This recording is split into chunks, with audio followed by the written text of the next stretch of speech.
વડોદરામાં મૌલાનાની કરતૂતનો પર્દાફાશ થયો। તસવીરમાં જે જોવા મળ્યો તે શૈતાન ઉપર આરોપ છે કે બાથરૂમમાં સ્નાન કરતી મહિલાઓનો તે વિડીયો ઉતારતો હતો।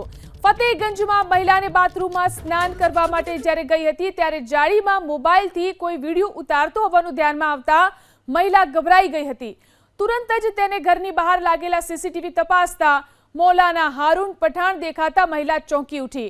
આ તરફ હારૂન ઘરના પાછળના ભાગેથી ભાગી ગયો હતો। ત્યારે આ દરમિયાન રાત્રે 9 વાગે બે જણા હારૂન પઠાણને લઈ અને મહિલાની માફી મંગાવવા લઈને આવ્યા હતા। ત્યારે મહિલાએ ફરિયાદ કરવાનું કહેતા બંને ત્યાંથી જતા રહ્યા। હાલમાં મહિલાની ફરિયાદને આધારે પોલીસે આરોપીની ધરપકડ કરી લીધી છે।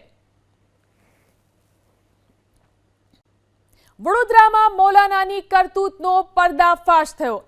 તસવીરમાં જે જોવા મળ્યો તે શૈતાન ઉપર આરોપ છે કે બાથરૂમમાં સ્નાન કરતી મહિલાઓનો તે વિડીયો ઉતારતો હતો। ફતેહગંજમાં મહિલાને બાથરૂમમાં સ્નાન કરવા માટે જ્યારે ગઈ હતી ત્યારે જાળીમાં મોબાઈલથી કોઈ વિડીયો ઉતારતો હોવાનું ધ્યાનમાં આવતા મહિલા ગભરાઈ ગઈ હતી।